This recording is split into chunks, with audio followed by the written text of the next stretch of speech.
stuff now. Welcome to Comic Book Streamland, and thanks for pulling up a seat. Tonight, we're chopping it up with real comic book creators, the ones out there in the trenches, making books and getting them into readers' hands on their own terms. This isn't a right versus wrong kind of show. No gatekeeping, no ego. This is shop talk, like a late-night bar conversation or barbershop debate. Raw, honest, and unfiltered. So if you're cool with being a fly on the wall, stick around. Drop a comment and let us know you're in the room. We want to hear from you. And if you're catching us on the restream, don't be quiet. Show some love in the comments. And finally, don't forget to take that stack of unread comic books and slam them down on the like, subscribe, and share buttons. We know that pile is not getting any smaller at all. And without further ado, let me introduce to you tonight's panel. You may know some of these guys, you may not. For those who are here for the first time, welcome Mr. Jay Dee Calderon, Mr. Tom Hutchison, and Mr. Ray Jameson. What's up, fellas? Hello. Yeah, you know, as you did your opening, something flashed into my head. The only time I have ever seen truly a barbershop debate is Coming to America. Oh, well, I think that's the only time I have legitimately seen. I know that these things exist, but I think as far as like an actual media representation, and I knew there's probably more. That's the only one that I was like, barbershop debate. So like you've never been in a barbershop at all? Yeah, but I don't talk to people there. I'm not insane. You don't got to be insane. You go there on a regular basis. You see the same faces. Regular basis. Regular basis. I was about to say. I was about to mention the hairline. Right. Not now, but you know, I mean, dude, I go. No, I don't talk to people when I'm getting my hair cut. I want to get in. I want them to cut my hair, and I want to get the hell out. See, Tom and I are extreme opposites of the spectrum in that. See, I don't go to a barber either. It's all gone. Wow. Okay. My hair dye brand is Bic. I dye it clear. I don't know, bro. I got that nice salt and pepper going, baby. I got Looks that good. salt and pepper going. You know, I'm a seasoned individual. I'm learned, right? Tom, I mean, I gotta ask, kid, are you dyeing your hair? Because you got the salt in your beard. This is real Native American stuff, man. Way to go, kid. Way to go. All right. Mixed with whatever the hell this is. Got a little bit of Eastern European because it's not matching up. But I know that the American Indian is in there. That's a real thing. I just don't know what the rest of it is. Okay. Listen, we got people jumping in the chat. Let me say what's up to everybody who's coming through here. Grande Comics, what's up, guys? What's doing, brother?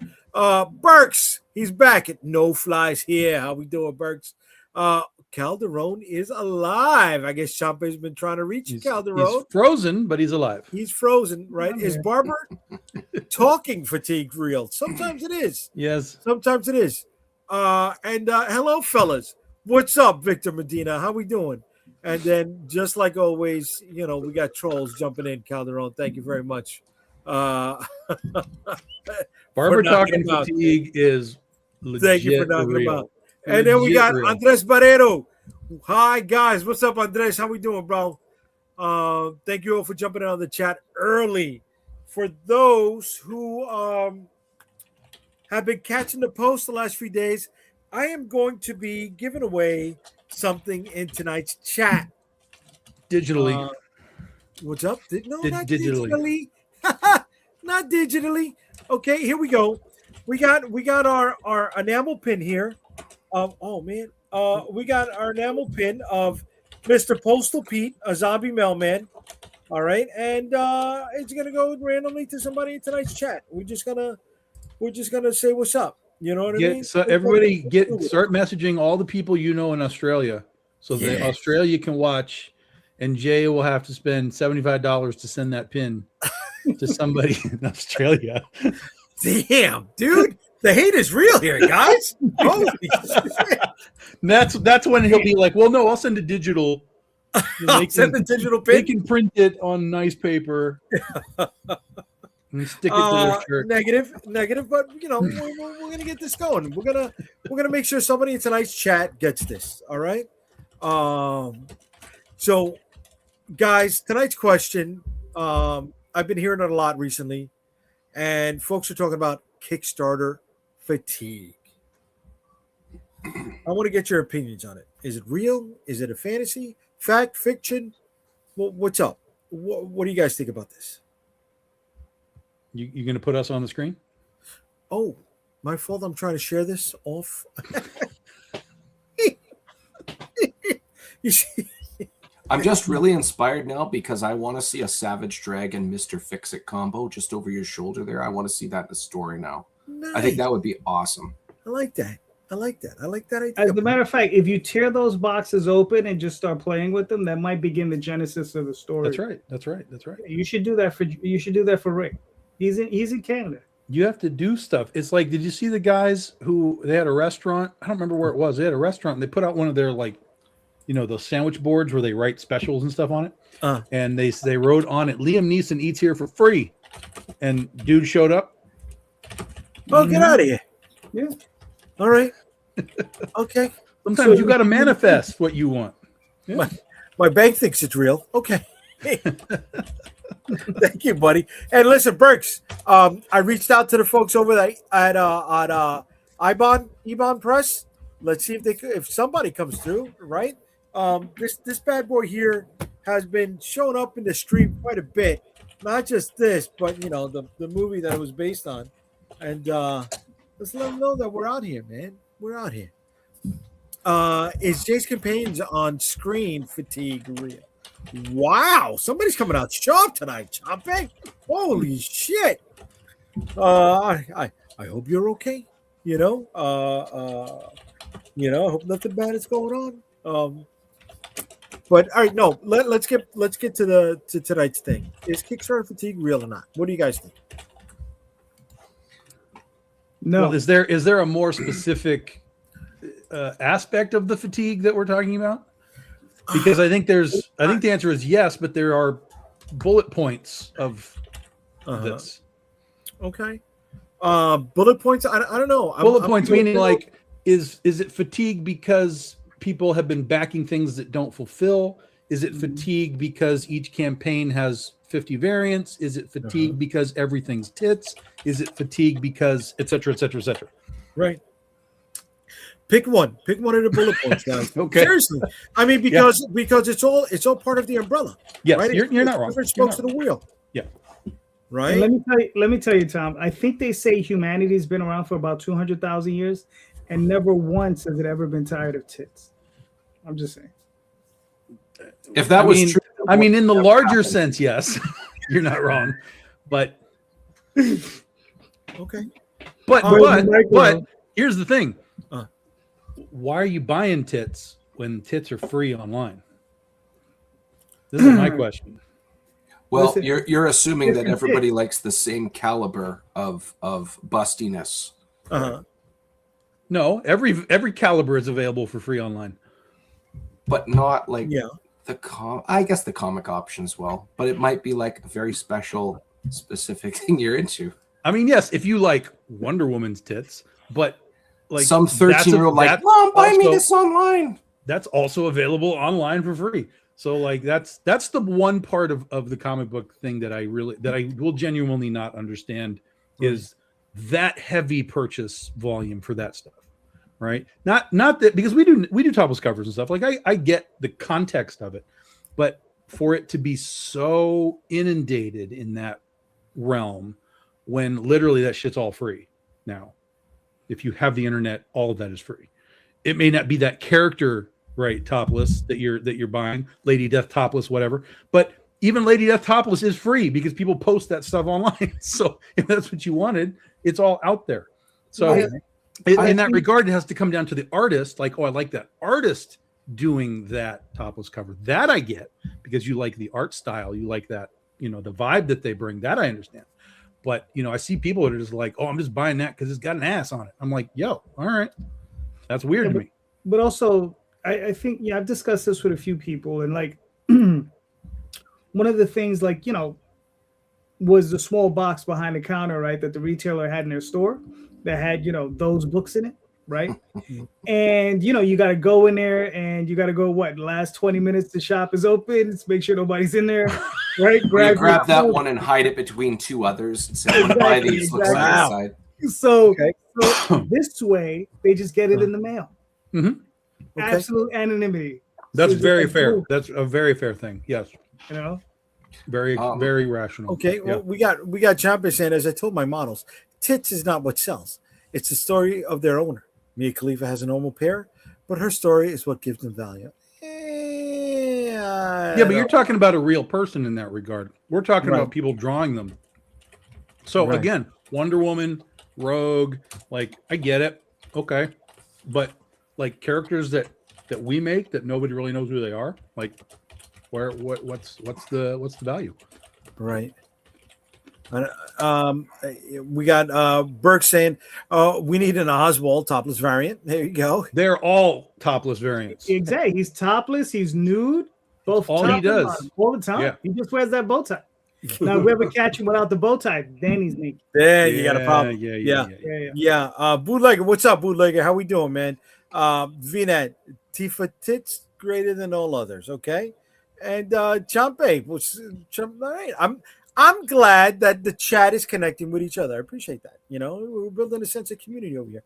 But look, all right, boobs sell, but here's my opinion. Say it right, say it's wrong. It's my opinion. Okay, I think the people that are complaining about Kickstarter fatigue are the ones who have drained their community base, right? They're putting out, whether it's multiple covered books, they're putting out shitty quality. They're putting shitty stuff out there on such a repeat basis that their base is not coming back to them to buy the next release. Sure. I mean, right? But here's the thing though. But like, you hearing this stuff from other creators? You hearing this stuff from buyers? Because I can understand, like, I'm hearing it from creators. If you're a buyer, I'm hearing it from creators. Okay. Right. Well, creators will use that in the same way they use the algorithm is against me. Yes. And the big boogeyman. Correct. Yeah. Correct. And I don't know. I meanwhile, really quickly, you can look across Kickstarter at all creators and you can see that they're all down to some capacity. Even the guys that are still doing really, really well, you can still see that there's a notch down. Okay. And that's economy. That's people, that there's the world is struggling with things. So I think there's a lot. That's why I was asking, like, was there a specific fatigue point that we were trying to discuss? And look, that nice golden period that everybody was talking about during the pandemic, right? Well, hello, that boost was coming from that stimulus check. And well, it was the stimulus check. It was people were sitting at home. It was, it was a perfect storm of consumerism, which is why they say, like, during that course of time, Jeff Bezos and all these guys went from like X billions of dollars to X billions of dollars. And it's because people sat at home and bought stuff. But now people are back to the real world. They have their lives that they're worried about. They got things to do now. And so if you're not producing something that people want, in the context of, just beyond the boobs, like, well, the story, the character or whatever, then yeah, you it's no different than any other time or any other entertainment aspect. You have to drive people to what you're selling. And if you don't, you'll get less of a result. Right. Here we go. Bootlegger saying he's doing good. Champion comes back with about fictional characters' tits. It's the same. You want to see your favorite characters naked in a story, not as a fan art gig. Okay. All right. You want to do like 70s porn, you know what I mean? Where there was an actual script. Laser Blast does it. The turtles don't even have shells on them. Yeah, but the pool party, you're expecting a big build-up. The pool party as well, yeah. Come on, man. You know what I'm saying? I forgot about that. Nothing happened, bro. Nothing happened. I'm like... It's disappointing on so many levels. Yeah, man. That was the build-up moment. And we were let down. Was it Full Moon Press back then or no? I mean, Full Moon Pictures back then when it was released? Or was it something else? Did they get the rights to it? I don't recall. Okay. I want to say it was Full Moon to some capacity. Because he was making movies all the way back then, so I assumed that was just his company that he was making stuff under. Right. But I don't know for sure. Charles Band apparently is the original producer. Yes. Yeah. Yeah. Okay. So we just call something else. All right.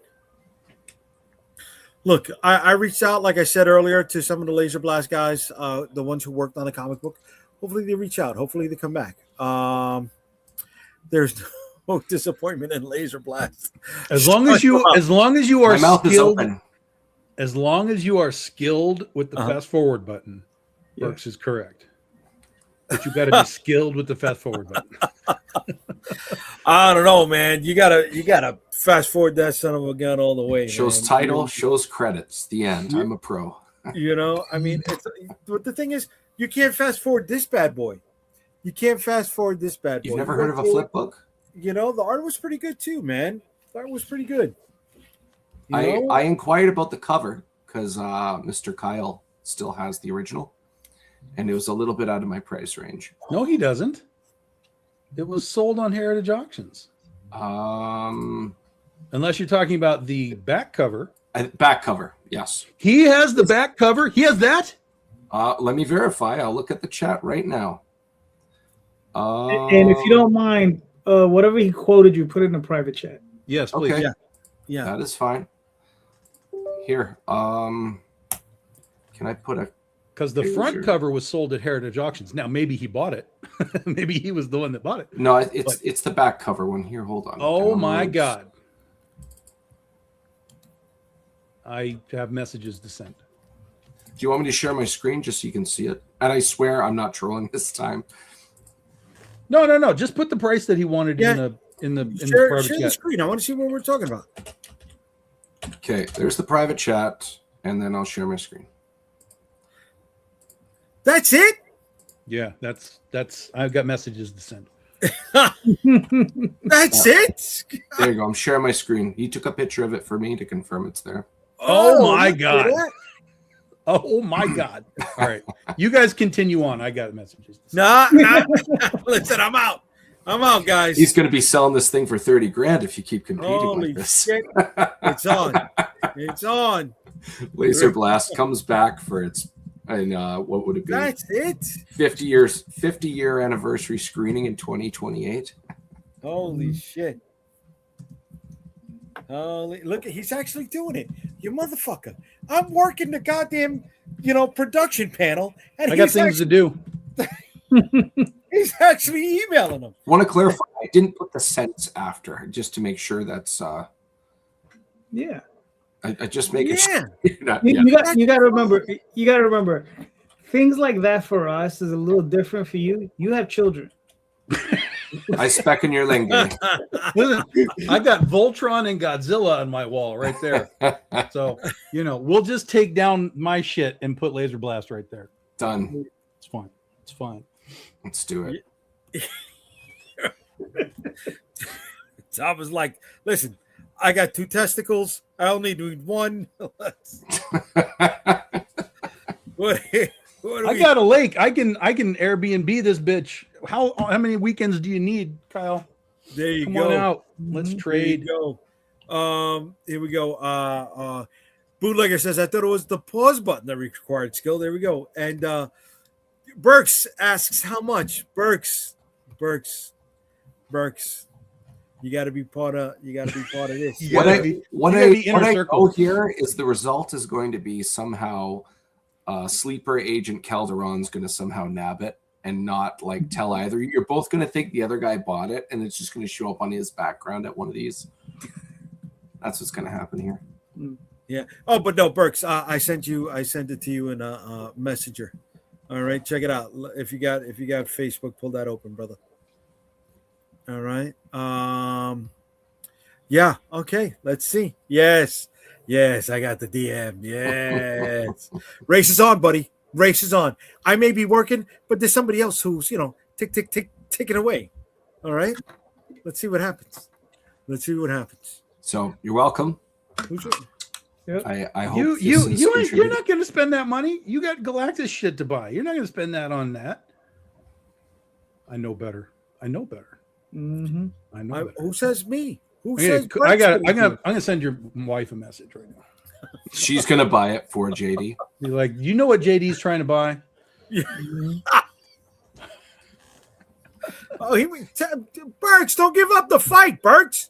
Don't give up the fight. Tom deserves it. Tom, you never know. He might have enough Galactus points to get that. Well, listen, we got a bunch of people watching right now. Please let us know that you're here. Say what's up. Hit the like, subscribe, and share buttons. Be a part of the chat. Hang out with us. All right. So are we still answering this question? Yeah, we're still answering this question. I haven't answered yet. I got something. Okay. So let's go back to the Canadian perspective. Sure, I'll give you Canadian perspective. Okay. First one is the topless, the nudes portion. I want to answer that part first. I think the reason it's still a thing, despite having access to all of these things online, it's almost like the Blockbuster experience. I think it's like going somewhere to like an LCS. You're not getting the popcorn, mind you, and renting a movie, but it's kind of that similar thing. I think a lot of people buy into that. I can't just explain the online thing because that's kind of weird. But Kickstarter fatigue, I've been doing well.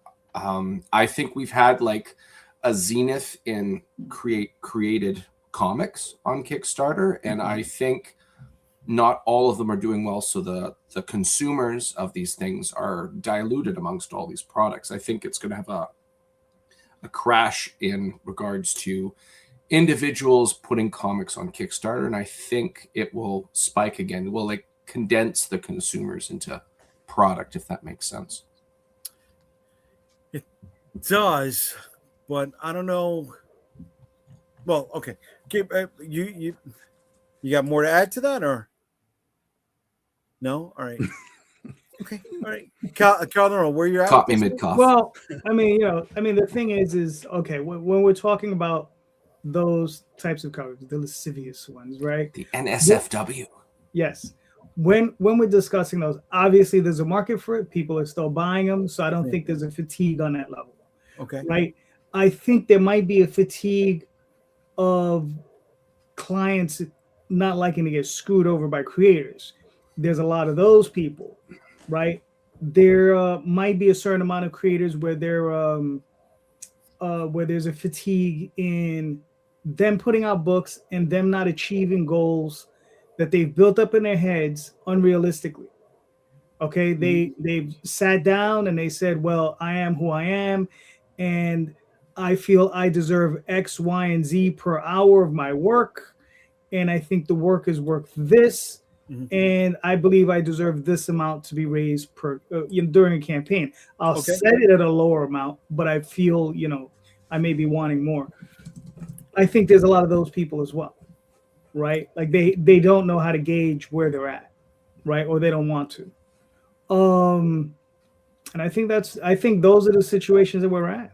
I think you have too many people who overestimate themselves, and you have just maybe another group of fans who they just weren't getting the books from the other creators, and they're like, screw you guys, we're done. I agree with that. I agree, but the thing is, people are chirping about it, and they're like, oh, Kickstarter fatigue is keeping me from being successful with my book. And I don't know, they're not seeing the forest through the trees, right? That was one of my answers, yes. Those are those people. Well, very often will you hear me go on a notion of, for lack of better wording, people suck. In this case, there are groups of individuals, not everybody, but it's very easy to get caught up in, I'm feeling bad about something. I mean, especially with social media nowadays, I got to get out of my system. I got to express it. And I don't want to say everybody's looking for an echo chamber per se, but everybody kind of like, I need some validation. And I'm feeling bad about it. This isn't working the way I wanted. And, well, I also agree with this. Well, let's talk a bit about it. Usually it turns into like negative dwelling and stuff. But I think there's a level of human tribalism in that respect where I'm having a hard time. Is there somebody also having a hard time? Let's dwell together kind of thing. Okay. What's Tom bringing up? I'm working here, man. He's on the horn with Kyle. That's what you can see the prey drive in his eyes. Yeah, he's breaking out that credit card. He's like, all right, holy shit. He's trying to get it expressed before next Friday. I had questions, and now I have answers, and he's gonna break out that platinum card. You get him to sign it too, Tom, and make sure it's something like tell Ray something. Well, listen, we got one more guest tonight who's coming in from the other side of the world. Anthony, hello. How we doing? How's everything going? Good. Thanks for joining us today, bud. Thanks for joining us today. Yep, You came in right on time. We're going back and forth over tonight's question, which is: it's Kickstarter fatigue real? Is it fact? Is it fiction? Is it a boogeyman? What is your perspective on that? Yes and no. Yes and no. So I think it's a very real thing. I think there's a lot of Kickstarters. There's a lot more. I've been on the platform since 2016. So I've had projects that have raised 20K for comics, for comic books and illustrated novels. And I've had dice that have raised 35K. I've had all sorts of projects within my brand. And then I've had projects that have only raised $3,000 or $4,000 or whatever. Mm-hmm. And I think there's a combination of where your audience can have fatigue, right? So your audience can have fatigue. There's also a combination of economic factors and things changing. Yep. And then there's also the factor of big players coming on board. You have to look like you're a big player now. You have to look like you could be working for Marvel or DC, or you're working for Dark Horse or Image. Because like I said, I'm not comparing myself to anyone else, but I'm making this comparison as a business perspective. Like there's a friend of mine in Western Australia. He's got a comic running now, and I'm not going to plug him too much, but I'm just saying it's his first graphic novel. He's been building it up for years. It's a 188-page hardback, right? Okay. And he's raised about 23,000 Australian, right? And he's never done Kickstarter before, but he has been talking to his fans and friends for years and years, and he's never done Kickstarter, and he's come in. So I'm saying this is to give people hope. Whereas I'm obviously a veteran. 2 years ago, I did a Dungeons and Dragons book. It raised 70 grand. Nice. But we put a lot of marketing into that. We were paying for Facebook ads. We were using influencers. And this one, we've done a bit of marketing, and we're shy of funding. We're not going to talk about the project too much. Well, mine, yeah, you can talk about it whenever you want. But the point I'm making is, I feel it's you've got to really do a lot more than what you had to do before. And I feel that, like, before, I know the figures are like, I think even between up until 2022, the figures were that they'd send you 30% of their audience, which would help. You know, now it's like 10% of Kickstarter backers are coming from Kickstarter, or not even that. Like, I can look at my project now that I'm running, and probably about 90% of the audience are my fans, you know? Yeah. Whether that's a fatigue or the whole platform has changed and the perspective of everything has changed, you know, and the other thing is as well, like looking at my friend's book, his name is Levi. It's called Death Roll, right? What Kickstarter really wants, I think what the platform is also, it's like YouTube, it's dictating to us what sort of content to make, right? And for me, I'm like, I'm out then. I'm fucking out, because it seems to dictate we want hard, gritty, bloody, gory comics, or we want boobies and SFW. And my stuff is a G-rated fantasy comic. And for me, like it's G-rated family-friendly comic, and I'm not bitter about it. It's just like, okay, well, my audience clearly isn't here anymore. What's the point of doing, like, in the sense of doing comics here? So my next step is pivoting to going to publishers like Scholastic or your big name brand G-rated comic that they want YA audiences. And so for me, it's like, that's cool, that's easy. I don't have to worry about fucking running Kickstarters for my comic anymore. Done. I'm done. You know, it's just like, so this is it. I don't think it's dead. I don't think it's burnout. I just think the whole platform's changed. You got to be a big brand like that's coming on board, or you have to look like them with dark, gritty comics, or you have to be doing booby comics. There's the occasional outlier where, you know, I paint cute cats, and I've got a cat comic. There's one that's viral now. But the point is, you've got to bring a lot of people. You've got to bring a huge amount of people, and you've got to build up an audience when you're running projects. And marketing is everything now.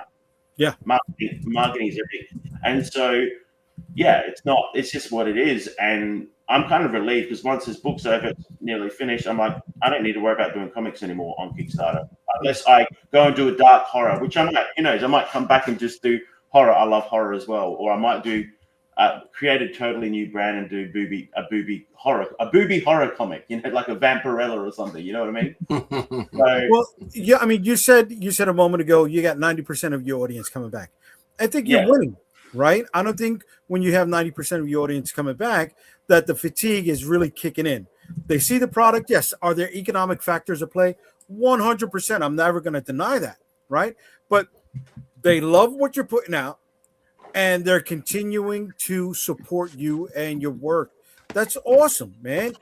When people have that steep drop off where they're not getting 90%, they're getting 20, 25, maybe 15, they're in real trouble. Yeah. So look, like I said, my project's in a fund. I've got like nearly 58 backers exactly.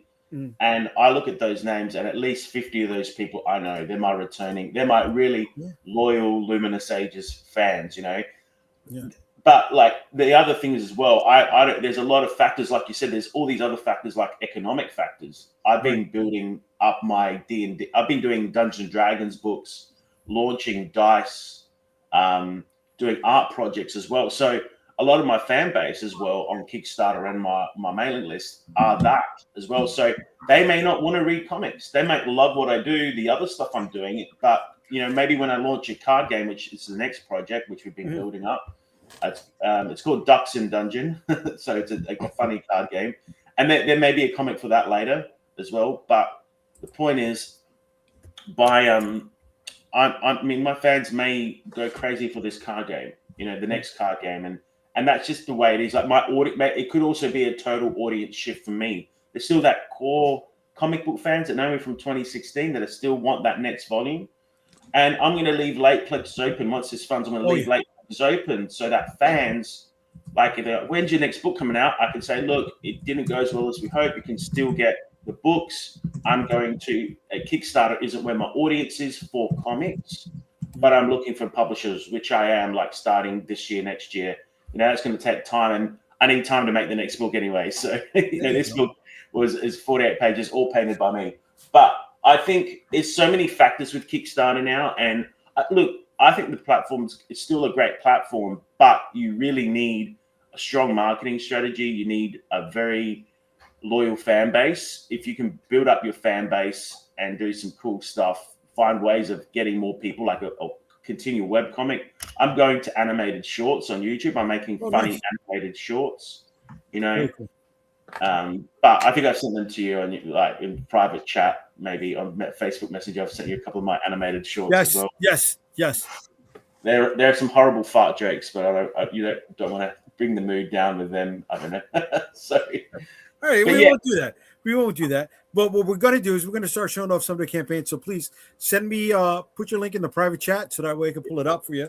Yeah. Before I do that, I want to let everybody know who is with us tonight. We got 29 people right now watching us live. Please make sure that you say something in the chat, because without the chat, I won't be able to select the favorite comment that I got of the night. Oh, son of a mother. Damn. Right? I want to give away the zombie mailman pin, Postal Pete. All right, make sure you say something over here in the chat. And as long as you're not one of those trolls in the chat, you still got a shot at the best comment. Before I pull up the campaigns, I want to go back and see what they're saying over here. Glenda Latina. What is it he trying to buy? Well, I'm not going to try to buy that piece of art. It seems like Tom has it locked in already. You motherfucker. Give a guy a chance, Tom. You know what I'm saying? Absolutely not. Son of a mother. William. Okay, William wants to know, is a laser blast commission from HOTS cheaper than the cover? I asked him what his cover rates are, and it was less than what he's asking for this piece. So that's a possibility there, brother. Bootlegger Comics coming back with, do you mean trying to get more than what is needed to fund the creation of the book? No, I think that the question for me, I was coming from the point of hearing so many people complain that there is Kickstarter fatigue. Oh, my stuff is not getting funded. Oh, the algorithm is against me. They're looking at all these different outlying factors as to why their book is underperforming. Where sometimes some creators need to know, are they taxing their fan base, right? Have they put out too much product that isn't up to snuff? And do they need to look within themselves and maybe put out either a better product or work with more collaborators or reinvest in what they're doing? So Burks comes back with Part-Time Comics had a blog yesterday about the realities of crowdfunding. It was pretty honest. I'll check it out, bro. Send me the link. I'll read it. And he says the search engine on Kickstarter sucks. Yeah, the discovery thing where it just loads 6 different ones at a time. It is kind of difficult. Yeah. Ray McKay, what's up, buddy? How we doing? I'm glad you're with us in the chat, bud. All right, so let's take a minute. We got 1/3 of the night done so far, and I want to pull up our first campaign for the evening. We're going to do a quickie. We're not going to put any videos together here, but because we don't want any copyright strikes hitting us, and which has been a problem with so many people. So the first campaign of the night comes from Mr. Calderon. You want to give us a heads up on this one, brother? All right. So this is A Country Night in New York City. This is an Oswald Chronicles story. This is about a young lady, or I should say young female Calcian named Anna. And she is a errant knight in the wilds of the United States. And in the wilds of the United States, the Calcians just another race that lives alongside the Oswald, along with fairies and all this other stuff. Mm-hmm. And they ride around on chickens, right? And instead of squirrels or pigeons. And she's traveling to New York City because her community is being attacked, and she needs an army to try to fend them off. And Oswald is telling this tale of this heroic young knight that went out there and did this. And this is a cover that I had done. That's an homage to Frank Frazetta. I love that cover, brother. I love that cover. So here we go. Here's the young lady, the female knight that we're talking about, who's riding the chicken. Yep. All right. How many covers you got for this issue? Well, there's 2 issues. There's a first issue and a second issue. So those are the first 2 issues. And then this is the first issue, alt cover, by Douglas Aparecido Manzini. Okay. Very cool. Yep. And this is the second issue cover. These are some of the interior pages. So you can see. Jay Gonzalez? Yes, this is Jay Gonzalez, of course. She's done how many issues of Oswald with you? Probably a couple thousand pages at this point. Damn, brother. Yeah. And the one thing I really like about this is that the story is in contrast very much to what is going on in it, right? There's this very absurdist quality to it because it's very violent, right? This young lady, she's a knight. She's killing people. She's doing what she has to do to protect her community. And, you see the way she's drawn. It's just cracks me up every time I see it. So. Well, dude, you got 16 days to go. You've already hit your goal. You have 55 backers. Way to be. You're always putting out quality stuff. People always coming to you. I wish you continued success on the book, brother. Who did that Frazetta cover? That's great. Yeah. This is Douglas Manzini. Aparecido Manzini. Yeah, that looks great. Yeah, love it. Where the hell did everybody go? No, all right, we're back. All right. So the next book we got up here comes from Mr. Ray Jameson. It's me. I'm up. Oh, Jay, you didn't play my video, bro.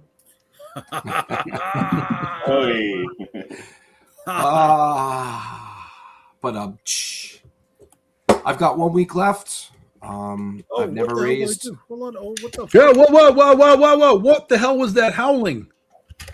I don't know what just happened. I will look at it. Let's give Ray his time. We'll go back to the howling. Okay, we'll go back. Howling? I mean, at least it wasn't Pornhub, you know. It's Howl Hub. All right, Ray, give us a heads up, brother.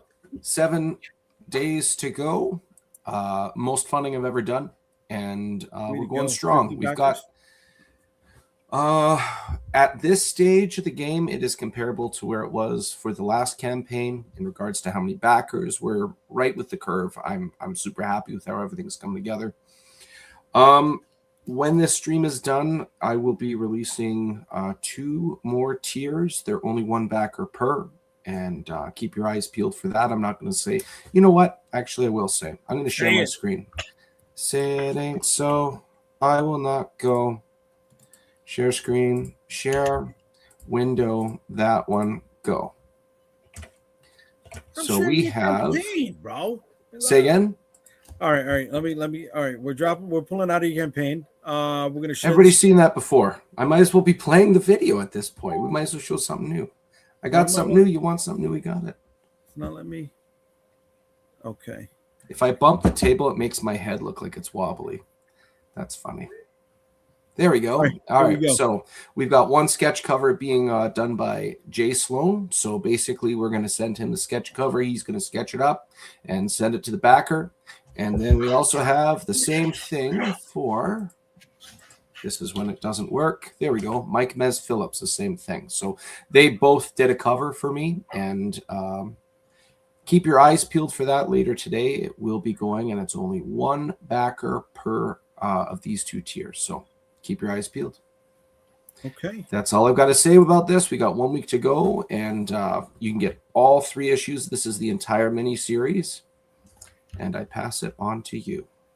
All right, so both of those campaign links are in the comments. You want to jump on them? There you go. They're the most recent comments. Pull them right up. Next up, Anthony. Here we go, baby. All right. Give us a heads up on Luminous Ages, my brother. So Luminous Ages is a fantasy series. We're into the 3rd volume. There's actually 4 books, but the one of them was an illustrated novel filled with dragons and adventure. There's 13 dragon gods. They collided with each other and created the Big Bang, and this dream planet was created. Also, Earth was created later on. So this is the place where dream magic comes to life. There's 13 gods, as I said. They all have a special dream artifact that controls them. And whoever controls the most artifacts, hence dragon gods, controls the dream plane and the universe. There's also 3 schools of magic: the Captivaries, the Luminaries, and the Chosen. The Captivaries can draw and capture enemies on a page, hence the name Captivary. They can also draw and capture entire cities as they level up. The opposite are the Luminaries, where they can draw and bring monsters to life. And basically, we're following the main character, Thrakos. That's a guy with the demon horns. He is going through a transmutation. He can't seem to control his powers. He's a Captivary. He's going on the hero's journey to this beautiful dream world here. He has to get baptized at the top of that mountain, that building there in the middle of that scene there. If he doesn't make it in time, he could turn into a horror. Or so he thinks. But if this book gets funded, you will find out what actually is the transformation all about. Is he becoming a demon? Is he becoming maybe a dragon? Anyway, if you love fantasy and adventure, and you love mythology, you're going to love this series. It's jam-packed with all my art. This is all hand-painted. I do use some 3D modeling in some scenes and paint over them. That's just for certain pages to go where we go back in time for the dream visions. But a lot of this is hand-painted like artwork. I've got originals right behind me. I'll show you later. But all of these, I've got the originals. Many of the original landscapes have already sold as well. And they were commissioned by fans who love the series. So if you love fantasy and adventure, it's been given great reviews from Tyler James, Matt Stawicki, who is a legend as well. He did D&D books like Dragonlance. He was one of the artists on that. So Magic the Gathering. Very it cool. Feels like I'm reading Magic the Gathering. Yeah, if you love Magic the Gathering, you love Dungeons and Dragons, you love things like Lord of the Rings. I'm an 80s fan. Like, I love The Labyrinth. If you love The Labyrinth, you're going to love this, The Never-Ending Story. And it has a bit of Star Wars, that whole Chosen One vibe as well. So, yeah, that's my stuff. And, there's a little comic as well on Greek. Goblins come from ancient Greece. I don't know if you know that. They fought Hercules, and they could shapeshift into Dionysus. They were like mischievous little demonic entities in ancient Greece. So we talk about the Greek version of goblins in this series. So it's getting there. We're about 75% funded. If you love fantasy adventure, you're not going to regret getting this series. We're doing a reprint as well on volume 1.5 and volume 2. Even if it doesn't reprint it, I've still got 4 copies left from the vault. We found them. I found heaps of volume 1.5 and volume 2 anyway. But as soon as it hits past 10 copies sold, we're reprinting them as well.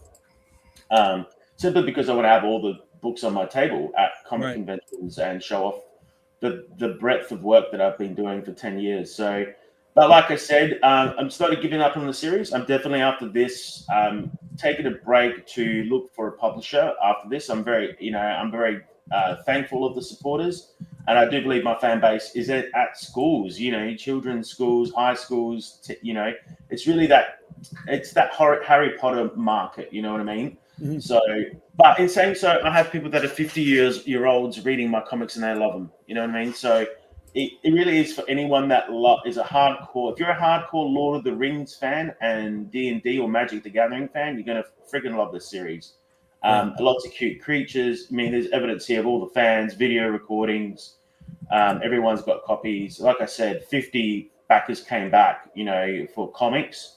And I'm also in gaming. We've also making a video game as well. So we've launched our first ever game on Steam. You can wishlist it. I think it's somewhere down there or further back up. We have a Luminous Jigsaw puzzle game. So we're doing 2 puzzle packs. The first one is like the bit of everything. Where you get a bit of my worlds, a bit of my fantasy, a bit of my creatures. And then I think you got to go a bit more up, maybe. And then, here it is. Yeah, this is the Jigsaw puzzle game. And we're doing the second puzzle pack that fans will be able to get is, so that the first puzzle pack, that's a demo pack. It's got a bit of everything. But the second puzzle pack is all my Dragon Gods. So I've partnered with a local studio in Adelaide. And we're going on Steam to release I've done like 300 paintings since 2010. So nice. We're launching all my art as jigsaw puzzles, no AI again. So, but a lot of our competitors in the puzzle world, in the jigsaw puzzle game on Steam, a lot of my AI art, we're going to be proudly able to say it's all human-made art with a narrative puzzle as well. So there'll be like narrative puzzles where you follow a creature across the map of our world and unlock the environment. And once you finish that city, you move to the next city and people finish that jigsaw puzzle. So yeah, that's me. Any questions? Happy to answer. I've got D&D books. There's still got a few of the D&D books left if people want to get them as well, if you're not into comics. But if you want to get them all, we have all sorts of tiers. I'm doing commissions as well. I can paint your pet as a fantasy creature. So, it's beautiful, man. Like I said, I'm a big I was a big Magic the Gathering guy, and this is bringing me all back, man. You know, I mean, the scenery. This piece right here is just it's beautiful. Thank you. Yeah, that was done back in 2021. So it was a fan from Chicago. So thanks to you, lovely American fan. He was like, I want to see where the comic is going. Can you paint the next world? And he paid like $10,000. It was a 2 meter wide painting by 1.5. So it was huge. And so thanks to fans like that, that's kept the series alive and my art alive. So yeah, we're getting there. Like I said, 75% funded. I'm hoping we get there. I don't know. Do you think we're going to get there? Yeah, man. You know what I mean? You're 75% funded. You got 5 days to go. You just gotta don't give up fucking hope, man. You know what I mean? Just gotta push. Yeah, man. Look, the link to the campaign is in the comments, ladies and gentlemen. Jump on it. I mean, it looks beautiful. It looks beautiful. How long did this one you say take you to do? It's really hard because I think the last book I did was 2023. Like I did a horror anthology, and I brought on a lot of creators as well. And I did do an NSFW comic as well, which was fun to do. But Since 2023, 2021, I started doing the pages, but I've kind of been chipping away in between freelance work, in between conventions, and also, like I said, I had a D&D book in 2024. So anytime I had paintings I had to do for the D&D book, I'm like, hey, can I use that as a comic book panel? You know what I mean? Can I use this environment for where the characters are going? And then I can just overlay, things. So in hindsight, probably 20 pages was already painted because I was working on it, part of my other projects, my card game projects. And then I kind of just spent since December last year, right up until now, painting comics every day. I got another 20 pages smashed out. I'm still painting. I'm coloring 4 or 5 now. I'm not going to show you guys. You don't want to see my clunky painting skills. But I'm literally painting pages as I go on some podcasts and doing some every day in between marketing. So that book's it's done. It's like 40 pages in, 4 to color. That's it. And a majority of the work is me, but I'm also I've hired Rod Ramos. Oh, sorry, just dropped under the keyboard there. Rod Ramos Rodolfo has helped me do about 5 pages. He's penciled and done flats. He's one of the artists. Right on. I guess you'll like this picture behind me because that's the same guy. Wow, awesome. Yeah, that looks, I was going to say. That's colored by Dan Kemp, but it's drawn by Rod. Yeah, so Rod Ramos Rodolfo, I've been working with him since 2018. I went to New York Comic Con with my first graphic novel that raised 20 grand. It was like Australia's #1 comic on When Kickstarter. were you out here? When were you here? 2018. I went to New York Comic Con. I was at Tyler James's booth. And I got to network with Rod Ramos Rodolfo. I met a whole bunch of creators. Awesome. It was a great time, man. Like, it was a great time to be alive and be around. It was before the dark times we're going through now. Yeah. But that's my home show, man. I wish I knew you were here. We would have could have had a good fucking time. If you ever come through again, let me know.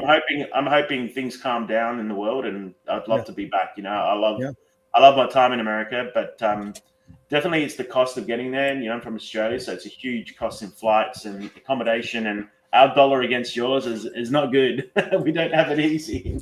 I just sent you this image. I DM'd it to you in Facebook. Sure. So you can look at it better. Yeah. All right, let's jump back into the chat for a second here. Ray McKay saying he's doing good. He just started a full-time job. Way to be, Ray. Niobe Comics says, what do you think about Kickstarter and its new NDFW policies as shown by Luis Torres? I haven't seen them yet. I'll look into them, so I'm not going to really comment on that. So what is that? What is that policy? What is it about? I don't know. NSFW. All right. They're trying to NDFW. They're trying to crimp it, basically. Yeah, and it's not Kickstarter that's doing it; it's Stripe, which is sort of forcing it to happen. Gotcha. Okay. Yeah. They're saying they are rolling it out to everyone within weeks. So I guess it's the folks that got to worry about the not safe for work stuff. I hope it goes well. But also, anybody who is looking at the campaigns and is interested, please go to the comments. The links for all 3 of those campaigns are right there in the comments. Doesn't matter whether you are following us on Facebook, YouTube, or Instagram. Oh no, the stuff doesn't show up on Instagram. Damn, Instagram, we need to integrate that chat, man. Here we go. Brooks was about to ask about volume 2, and I believe Anthony told us about it. It's there, so please jump on it. Jump on it. I can show you all the books. I've got copies here. So 1 second, sorry about that. Let's have a look. So I have these are all the books that I've done. So, but volume. Just gonna show you all. That's the first graphic novel. That's the first graphic novel. You can get that. That's still for sale. The hardcover. We then have Tavern of Dreams, which is volume 1.5. That's an illustrated novel. Now, when I say illustrated novel, it's filled with art. It's actually like 40 pages of art. Like, you open up, it's not too much text. It's almost like a picture book. It's got all my fantasy art, like this, pages like that. But it's hard. It's only like a paragraph of text on some pages. So like stuff like that. Really gorgeous art. That's volume 1.5. That was done over COVID. Volume 2 is the Bizane Book of Monsters. So that's this one here. Rod Ramos Rodolfo again helped on that as well. Way to go. but that a lot of that is my Right art. on. I was doing the colors, so he'd pencil and I'd color. We're a great team. You know, we call ourselves the Monkey King team. You know, I'm born in year of the monkey, he's born in year of the dragon. So there you go. You know, together we have the great combination, the synergy working with the art. So I'm the colorist there. He's the penciler. So and like these pages are completely painted by me. There's Thoth there. So yeah, Jay, what up? That's volume 2, and I have volume 3 here as well, which is the one we got now. That's the sample, just so you can see that I have done all the art. It's all ready to go. I have been taking this to conventions, showing it off. This is just a sample comic. It's not the final print run. There obviously won't be a white thing. My printer in Adelaide just like, hey, this is what we can make for you to show it off for now. So you can see like there's a shit ton of art done. Yeah, and then that was we got the Goblin comic as well. That's the little 24 pages comedy. We got Hercules shot putting and spinning the goblins like that. There you like go. Going like Opa, you know, it's in Greek. I love it. It's great. It's a bit of a comedy. And yeah, and then of course my D&D books are still available on the campaign as well. I've got a few. This is actually, speaking of Magic the Gathering, a big plug. I'm working with John Tedrick. He's an amazing artist. He's from Magic the Gathering. Awesome. He did this dust jacket for me. So he's one of the people that I met in 2018 because I was at another show called EluxCon in Philadelphia, Pennsylvania, which is a fantasy art show. And I networked with a lot of the MTG artists. And he actually did this cover for me at really good mates rates. Like we call them Aussie rates. So, and that's my cover on the D&D book. But this is a rare, it's got gold foil because we raised 70K on this book. We made this really amazing. So yeah, if you love comics and you love D&D, you like, you know, like you said, you're into that stuff, I'm your man for the real kind of fantasy-ish stuff. And that's about it. Any other questions? You can ask anything personal or whatever, funny. You can talk about kangaroos if you want. It's all good. No. You know what? I will say that this is my most international episode ever. We got representation from Australia, from Canada. Calderon, I don't know where you're from. And you know, from a lake, one of the lakes in Michigan up there. This is almost 50% the Commonwealth here. What are you guys doing? Got to pick up your game. But guys, Australia's a Commonwealth country. There you go. Yeah, you and me in Canada here. We're almost half of the podcast. That's right. Yeah. That's right. You know, we're part of the crown. He's part of the crown at one point. Right? God. What do you mean, Gold? No, you were doing so well up until. Is that weird Brooklyn accent I heard about? What do you mean I'm doing so well? What are you talking about, Calderon? Come on now. Hey, come on now. Should I try a New York accent? Yes, let me hear it. Let me hear it, Anthony. Let's hear it, baby. I'm from New York. Don't mess with me, all right? Oh, no. Shut up. You see the way he sounded? That's the way you sound. No, it's not the way I Watch sound. it there. Come on now. Come on. All right, but listen, guys, we ran an hour so far. We got about 30 minutes left. We got 22 people in the chat. Please say what's up. Like Rob just did. Rob just said what's up. How we doing, Rob? I'm sorry you didn't hit and get that seat. You know what I mean? I feel bad, brother, but you're here with us, man. You're here with us. All right. We got a good 30 minutes, and I'm hoping that we can do a little bit of the top 5, ladies and gentlemen. Yes, we've added new entries into our top 5 since we did a few last week. All right, and I believe there are the WTF moments and comic book icons were added. Right, they weren't there last week. I noticed Laser Blast is still not on this list. No, why does Laser Blast? We a dedicated good Laser Blast minutes to Laser Blast today. That's not going to happen. It's not going to happen.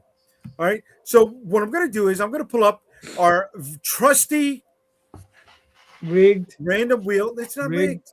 It's not rigged. Anthony, you're a first timer here. Okay.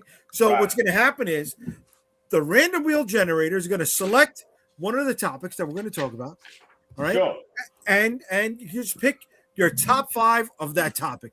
If you want to add a little seasoning and say why you picked that top 5, it's up to you. We're not going to hold you back on that at all. All right. So here we got the wheel prepped for numbers 1 through 14. And we're gonna spin that some bitch right now.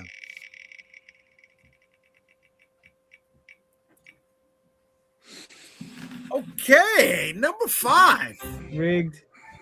It's not The rigged. cheery music always makes me happy. It's not rigged at all. No ways it's rigged. Okay. So what It's is like number when you get a 5? strike. All in right. So number Reborn. 5 is. Number 5 is. Oh, Horror who are your icons. top 5 horror icons? If you need a few minutes, we'll give you a few minutes to I mean, there's really only 5. Probably, yeah. I mean, Well, there's really only define icon. Does everybody have to know it?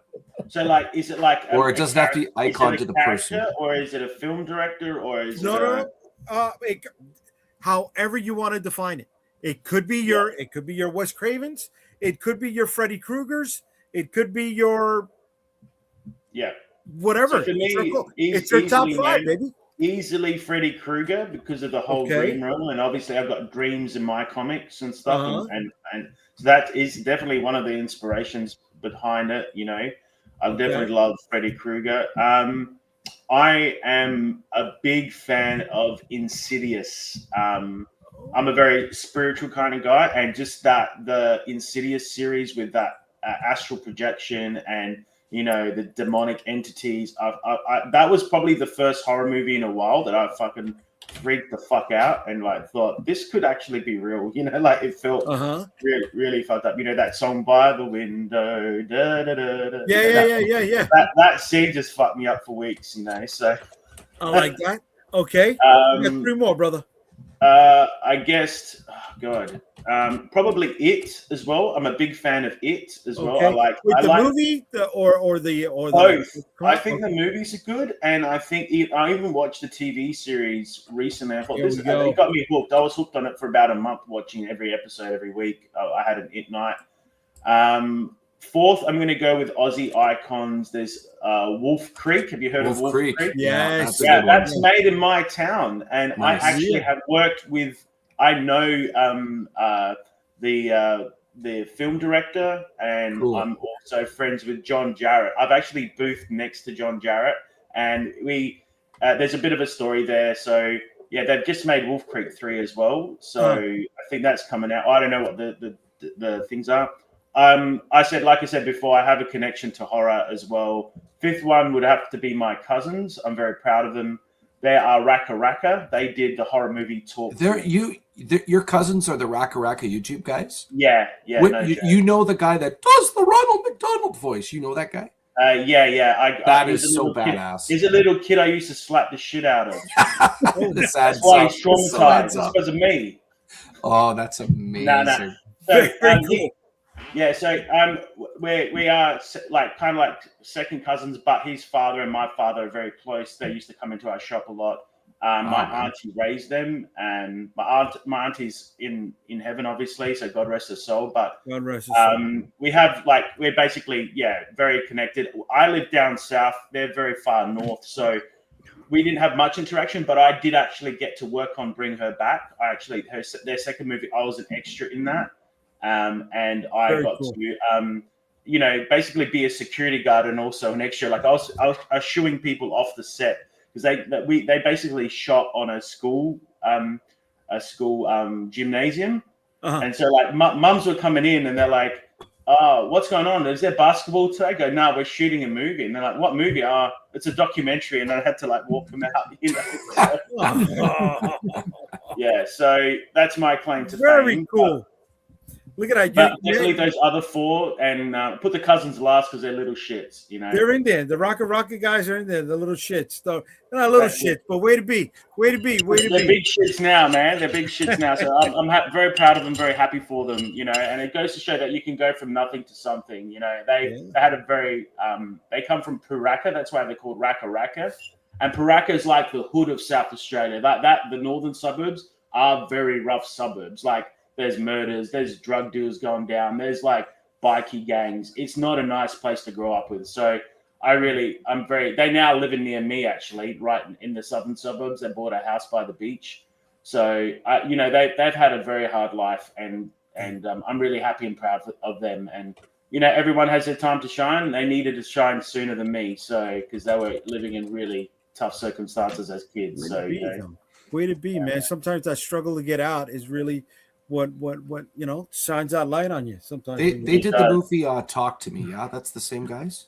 Yeah, they did Talk to Me. Yeah, they were. I couldn't be in Talk to Me because I was actually sick that year. I had very serious Graves' disease. That movie's intense, man. But I was in Bring Her Back. That's even more fucked up. If you want fucked up horror, Bring Her Back is totally. Sorry if I'm swearing on your channel, man. I'm ruining it for you, aren't I? No, go for it, baby.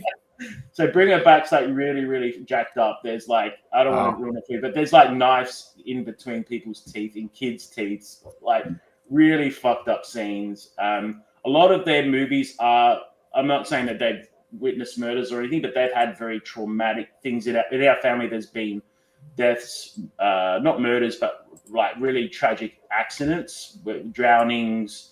My uncle lost his eye as a carpenter, and that's why he kind of helped him out. Like my father had a cafe at the time in the northern suburbs, and so they would come in and eat with us to help them pay the bills because he couldn't get welfare for a while until but he had like his eye would come out, like he could literally pull his eye out, and that's where that scene comes from. So a lot of their horror movies, like they're literally, when I said to those people walking in on set, this is a documentary, their movies are inspired by real life trauma, and they channeled it into that. So but I'm all good. I'm not, knock on wood, haven't had that sort of trauma in my life. That's why I've got happy fancy. You know what I mean? Happy. There we go, brother. There we go. All right. Well, Ray, looks like you were inspired by some of Anthony's choices. So let's hear your top 5, brother. Most iconic in my mind for me in my little world is Evil Dead franchise. Bruce Campbell is Ash. That's in there. The Conjuring, and I don't mean the franchise, the first movie. I thought the rest I was not really impressed with, but that first Conjuring. Okay. I've never been, how you can get people scared of just like silence and then a jump scare. That's the first time I've ever fell for a jump scare where it's just sound. The delivery was just really good. I'm going to do a throwback to one. It's technically a slasher film, but most people don't consider it on first impressions as the original Alien, as everybody's getting chased down by the one slasher. Before I turned 10, I was completely traumatized by a movie called Fire in the Sky. So I'm putting that on the list. That was based on a true story, the guy being abducted by aliens. When he finally starts remembering that scene, I didn't sleep right for a couple months. That was pretty intense. And then the last one, I'm going to go a little outside the box here. I'm going to say The Deliverance, because nobody should ever watch that movie.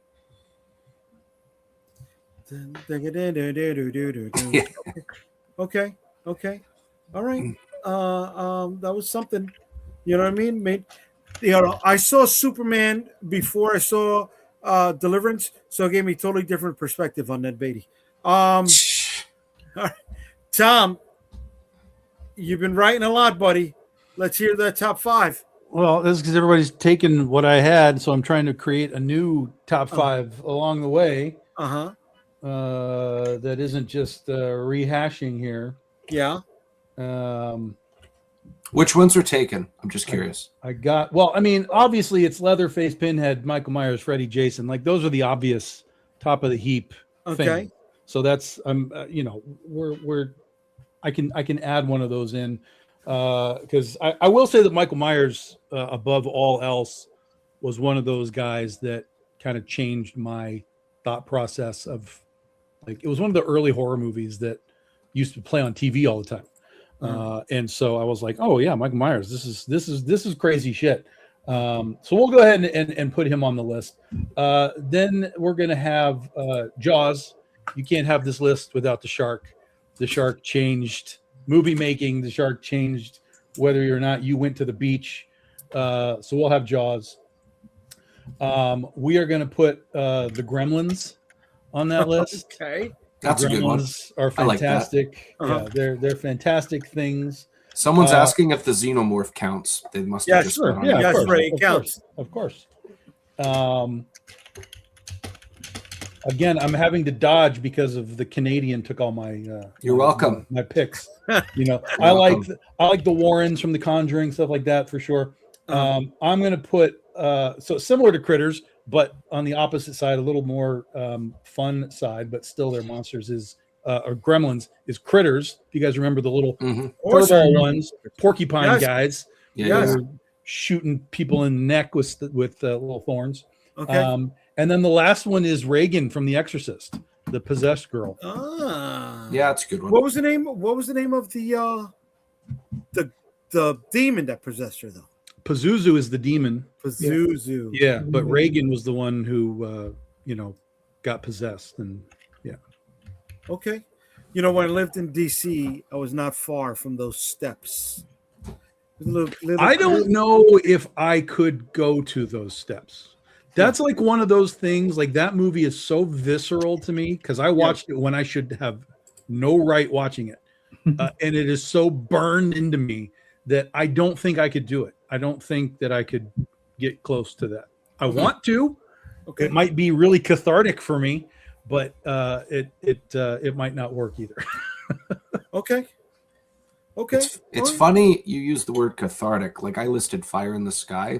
When I was older, I looked up that scene on YouTube, and that did help a lot because I didn't see it since I was a kid. We rented it, and it was fresh out of theater on video, and I watched it. Never again, but always thought about it like daily. And then I watched it, and I'm like, okay, this isn't so bad, kind of thing. That's such a great fucking movie. Such a great fucking movie. Yeah. Calderon, you're up. Well, since someone already mentioned Pinhead, I'm gonna replace him with Pumpkinhead. Nice. Oh, Pumpkinhead. There you go. H.P. Lovecraft. Okay. Clive Barker. Nice. I don't think anybody. Well, someone mentioned the Xenomorph in the chat, but yeah, Ray said Alien. Yeah.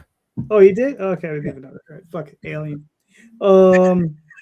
And I have to have one from comics. So, The Hammer. Whoa, that's deep cut. The Hammer? This is Kelly Jones stuff. Kelly Jones, yeah. Okay, give me a little bit more. I'll only remember Kelly Jones for Batman. No, he did something much better than Batman. He did a book called The Hammer, and it was he wrote it, he drew it.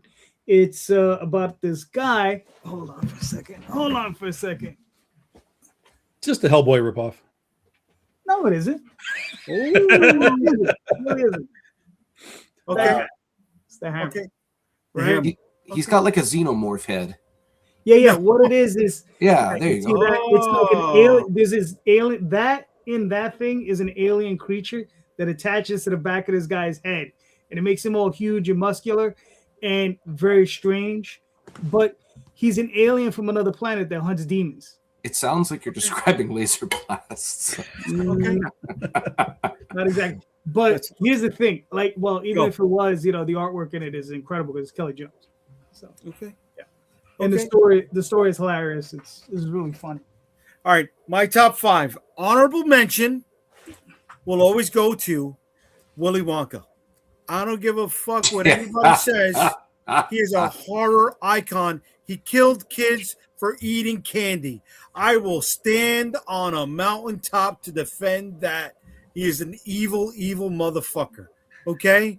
And fuck the lights keep spinning. Fuck Willy Wonka. All right. I'm going to go with Jigsaw. First time I saw the Saw movies, it took, that was my first horror porn, right? Movie. I wasn't ready for that. I was very, that wasn't Five Faces of Death, right? We're all of a certain age where Five Faces of Death was snuck into the house like a porn tape, right? It just was like, oh, we weren't supposed to see it. But Jigsaw and Saw was just, it was tough, right? For me to watch. You're gonna hate this again. That's an Australian movie. I didn't know that. So Saw comes from Melbourne. So it was actually like a film. It was basically created by Australian filmmakers James Wan and Lee Winnell, who were met at university, and they basically conceived the concept based on their experiences. Their feature film was shot in Los Angeles, rather than it wasn't shot in Melbourne, but they basically started making a little short. And then just from there, because like they had a low budget. It's like you know he's got his leg taped to like a chain in the bathroom.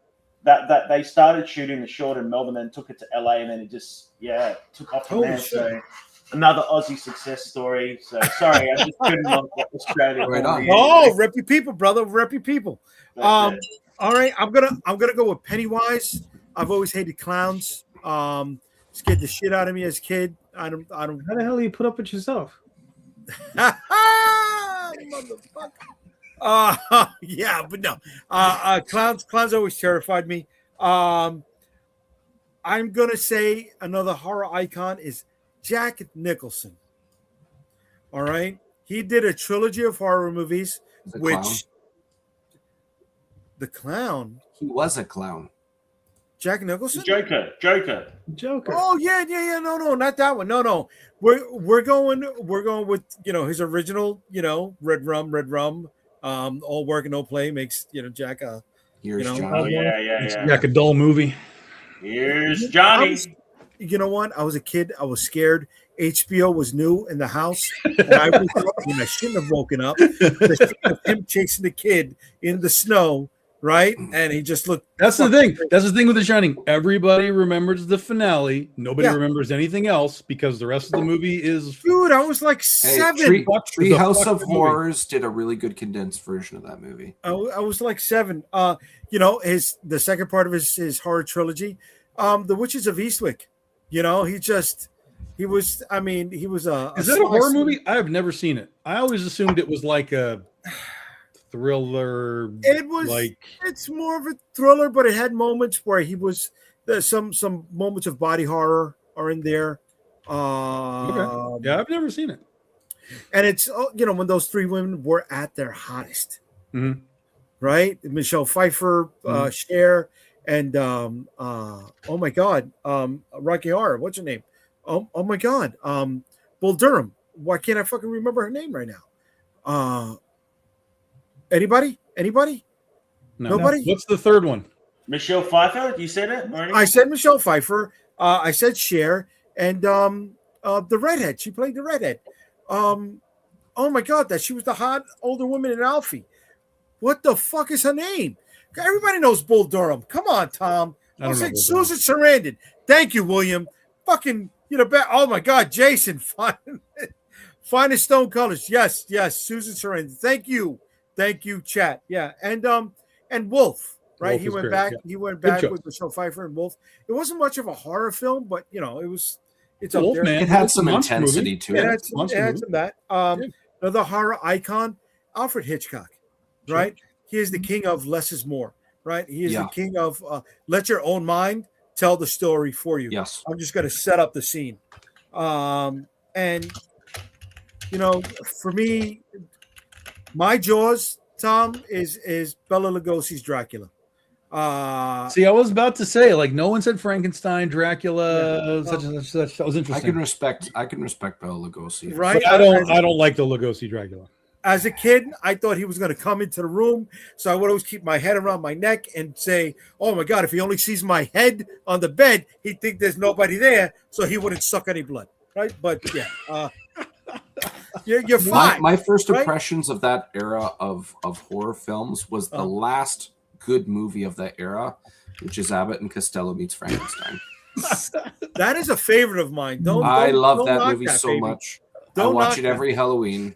It is a big favorite of mine. Okay, we had a lot of people. We got 27 people in watching us live right now. There should be. Wait, what about Michael Jackson's Zombie Dancer? That's a fucking icon right there. Talking Thriller. Oh, what about the saxophone player in the Lost Boys? He's a scary motherfucker. Why was a naked topless?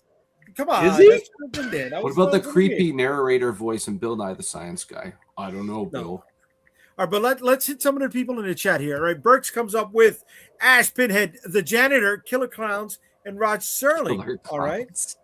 I like that, bud. Let's see. Ray came up. We should add the hand from, what is that, Chiller? Remember the little hand that would come out? Chiller. You remember that one? Yeah, I remember. The kid eating tree from Poltergeist. Oh, No. All right. Ray came out with Jason, Michael, Freddie, Norman Bates, and Ash. And then he asked if the xenomorph counts. Yes, it does.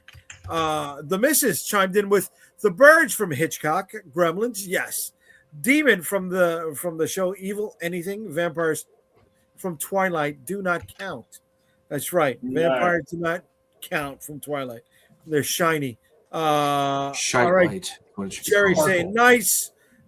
Jack Torrance, Brian. Yes, thank you for chiming in. The Shining. Yeah. The Shinnin. The Shining. The Shining. Yeah. The Shining. Movies over the ending. The ending was goofy. All right. Okay, William was helping me out with Susan Sarandon. All right, and then we also had another one helping me out, Jason, with Susan Sarandon. I only know Susan Sarandon from Thelma and Louise. That's like my only Susan Sarandon. I never saw Thelma and Louise, dude. I never saw it. No. It's okay. I mean, it's okay. No. All right, we got no laser blast, but it's okay. No, definitely no laser blast. We got time to do one more top 5, guys. All right, so let's pull this out. Let's see what we got. Let's see what we got up on the screen. Go back to our wheel picker. All right, we're gonna remove number 5 from the selection. We're gonna pick number 6 this time, What which is the new 5. What just happened? You got 5 Rigged. again? I told you it's rigged. Yeah, it's broken. Jesus Christ! Totally Jay, broken. on the top left hand corner, there's this little spinny thing. It's called refresh. That might help you. Yeah. I'm gonna have to do that, buddy. I'm gonna have to do that. Son of a bitch. All right, here we go. We're gonna take number 5 out. All right, and here we go, baby. We're gonna roll number 6. It's the new 5. No whammy. Stop. 6 is the new 9. 5. Ooh, number 1, 4. 14. What is number 14, folks?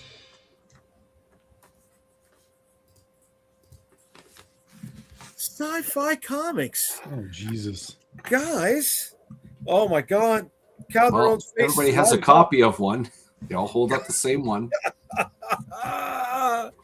What are your favorite top 5 science fiction comics? All right. We had started last time with Anthony. Anybody else want to take the lead?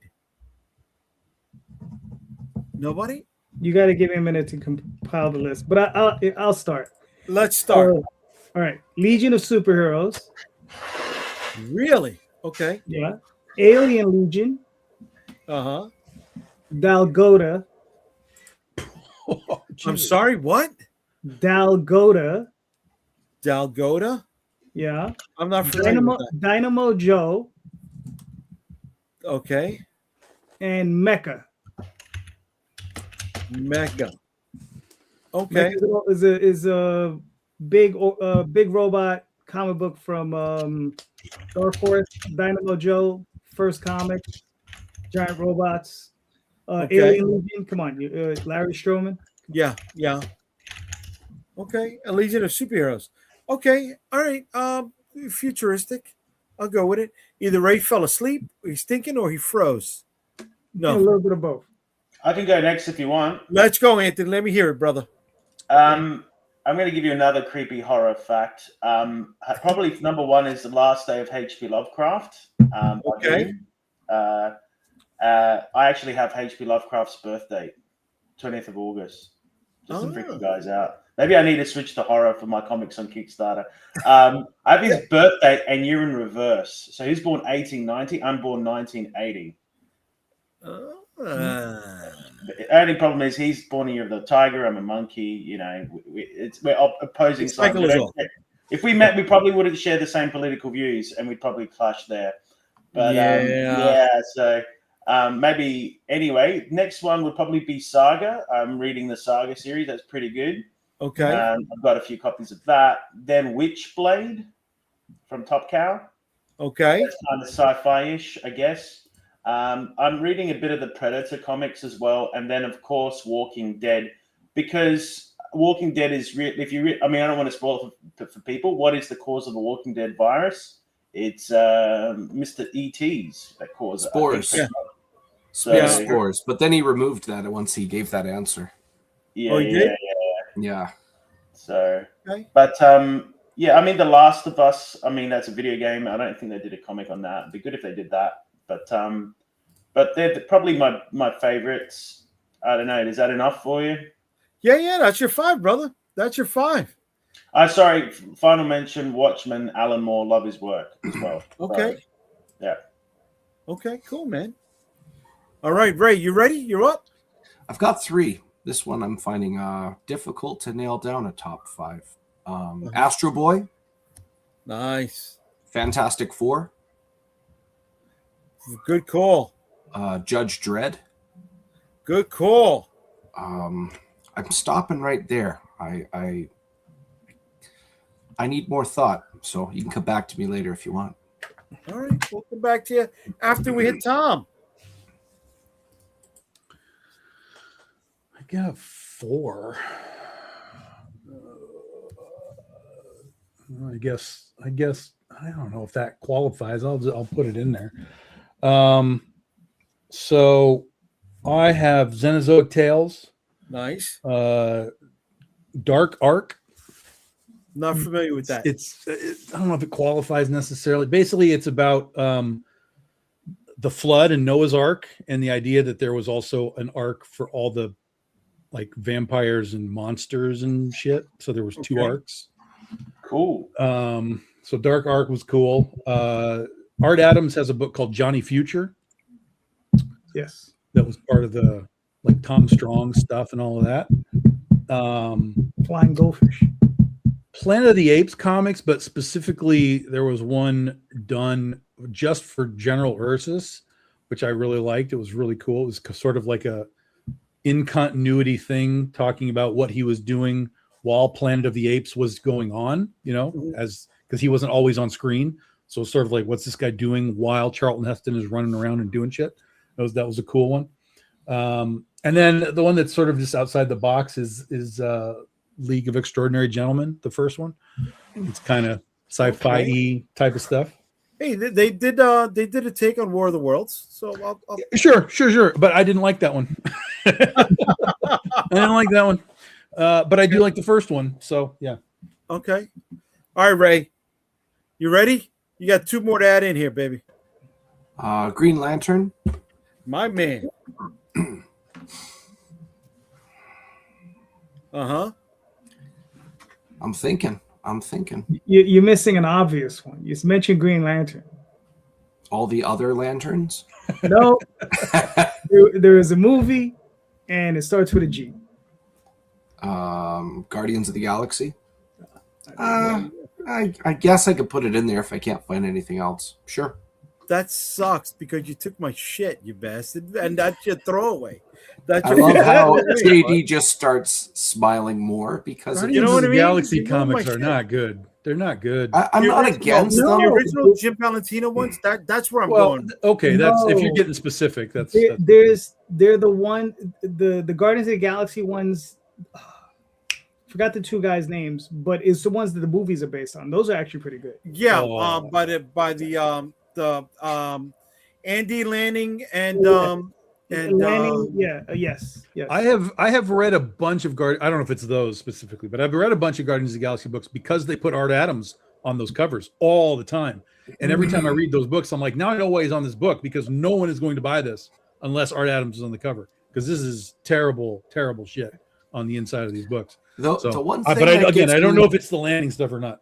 Guardians of the Galaxy, I really want to like I enjoy the movies, and it's just like the recent Guardians of the Galaxy in the last, I don't know, 5-10 years. It's like Dr. Doom's now on the Guardians of the Galaxy, and you know what? Let's give everybody a Venom symbiote for an arc. And right, I struggle with that, Yeah, I did too. But for me, that first 50 issues, no, excuse me, the first 32 issues were done by Jim Valentino.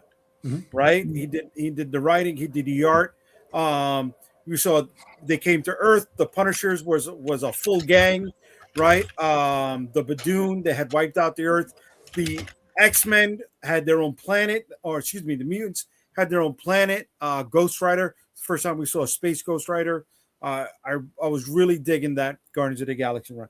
So I'm gonna go with Dark Horse's Aliens, right? So somebody had mentioned Predator, but Dark Horse's Aliens were, that was awesome for me. That was the first time I was picking up Dark Horse books.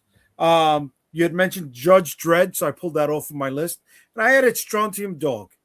Right, it was still part of it. They even mixed up the ABC Warriors into the Stallone movie. But we'll go with that. Nexus. Nexus was an interesting book for me because that was like the first independent that I saw in bookstores out here. And it really did fucking take me to another world. I mentioned Guardians of the Galaxy, and I'm going to chalk this one up. This is a stretch, but a lot of their books dealt with space, especially during the Claremont years. I'm going to say the X-Men, right? The Brood was a ripoff of Aliens. How many times were the Shi'ar involved in it, right? The whole Dark Phoenix element. X-Men Lalandra, yeah. I'm putting the X-Men up there. All right. Okay. Guys, I'm removing League of Extraordinary Gentlemen. Removing it from my list. Yeah. And I'm replacing it with the old cross-gen book Sigil. Okay. That's going on the list. Yeah. And I just got the big ass 1,000-page omnibus of that. So I got to finally finish it because I never finished it when it was single issues back in the day. And it was great all the way through. That was a fantastic book. Cool. Okay. Yeah. Now that I gave it a little bit of thought, nobody mentioned Hawk World because it's terrible. It was really It's terrible. The Timothy Truman one? Yeah, the Truman one. Yeah, where he was a junkie, space cop junkie. It's been a long time. Yeah. I'd have to go back. Yeah. I think Predator and Alien were the only Dark Horse books. They did a lot of science fiction stuff. Yeah, right. They did a bunch of odds and ends. Yeah. All right, guys, we went an hour and a half tonight. I want to thank everyone who hung out with us this evening. Who's getting the pin? Oh my God, the pin! Yes. You know what? I'm sorry. Where did I put it? Where the fuck did I put it? Here we go. The pin. All right. The pin. Oh man, we had a lot of people chime in the comments. Holy shit! Going to Anthony in Australia, as expected. What? VNet said, did anyone mention Hellraiser? Did anyone say Hellraiser? Yes. No. Yes. Pinhead was that could be sci-fi or horror. That could be. Descender, my favorite sci-fi comic. Way to be. Strike Force Moriarty. Way to go on that. Burke said, Cruel Universe, Heavy Metal, Skydoll. Victor Medina says, Ray looks like he's napping. All right. Brian says, Saga's great. Burks comes back with Silver Surfer, Spiru, Fantasio. Okay. The Missus chimes in with Bionic Woman. Burks was going to say Green Lantern, but he felt like it was more superhero than Green Lantern. Guardians Annihilation, William says. Way to go on that, brother. Brian, nobody has mentioned Akira yet. Only saw the movie, though. Okay. And William chimed in with East of West. Yeah, that's a good one. You know what? Somebody. Okay, no, nobody else chimed in. Okay. The one who took part the most in tonight's top 5 was Mr. Green Lantern Burks. And Burks, I got your address, baby. You're going to get this. This is coming your way. All right. Nobody mentioned zombie stuff in their top 5 of horror icons at all either. Zombies are garbage. Zombies are, well, they're not garbage because we spend money on this and he's getting it for free. It's not garbage. All right, it's a nice Postal Pete goes on everybody's zombie list. There you go, Postal Pete. It's a nice 2.5-inch enamel pin. Didn't I say Walking Dead? Didn't I say Walking Dead for the movies and stuff? Or did I say anything? You did. Yeah, you did. You did mention Walking Dead. Yeah, brother. There you go. Come on. Yeah. All right. Is there a delay from Australia to America when I'm talking? No delay, brother. No delay. Here we Bert, yay, finally not a bridesmaid. That's right, buddy. You're not a bridesmaid, okay? You're a bride. You're a bride. Or in this case, a mailman. Yes, but for everybody who was hanging out with us tonight, if you had a good time with us, we appreciate you hanging out, talking comics, and being part of the community. If you made it all the way to the end of the episode, make sure you check out some of our earlier podcasts if you haven't done so already. There are plenty more conversations, debates, and comic book chaos waiting for you. We think you have a great time diving into those as well. But don't forget to follow us on all of those social media links. All right, the like, subscribe, and share buttons. Show that off to your fellow comic book fans. Every share and every follow helps to keep us growing. This community brings you more content like this, and we have fun providing it. Guys, before we get out of here, I want to remind everyone who's watching to look up the Madcaps on Kickstarter, as well as Luminous Ages from Anthony and Calderon's very own Oswald book. There's only a few days left for each one of those books. The links are in the comments, so don't be shy. Jump in on them. It's time to say goodbye, and we're going to start with Ray. Let everybody know where they can find you, brother. Find the Madcaps page on Facebook. You can find me as DM Ray on Facebook and Raymond the DM on Instagram. But more importantly, as Jay already pointed out, I've got 7 days left on the Madcaps Kickstarter, almost 5 times funded and going strong. Don't be the one to miss it. It's the entire mini series back now. All right, Anthony, where can they find you, bro? Yeah, so you can find me on Kickstarter, Luminous Ages. Just search Luminous Ages. Got Volume 3 live right now. Thanks to someone just backed us. We went up again. So thank you. For brother. Thank you. Also, you can find me at achristuart.com. I have a YouTube Shorts as well channel, or Luminous Ages on YouTube, doing a whole bunch of funny fart jokes and memes, of fantasy memes from Lord of the Rings, and also my series. And achristuart is my main website with my art and my comics, and you'll be able to see the link there also at achristu, ACHRISTOU art.com. There's a link to the Kickstarter at the top of the website. You can also check out all my cool art, my dice, and all the other cool stuff. I do have luminousages.com, but that site is constantly being updated. It was a webcomic, but it's a different type of site these days. But yeah, if you love that sort of stuff, I'm there. Find me on YouTube. Just search Luminous Ages. You can get all sorts of fart monkey jokes and dragon puns. Yeah, you got a vegetarian meme there for a vegetarian dragon. So one can say you're a punny kind of guy. Yeah, a little bit. Yeah.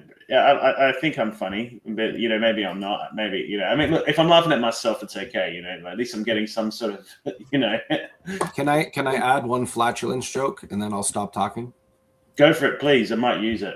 A man who farts in church must sit in his own pew. I'll let myself out. Oh, jeez.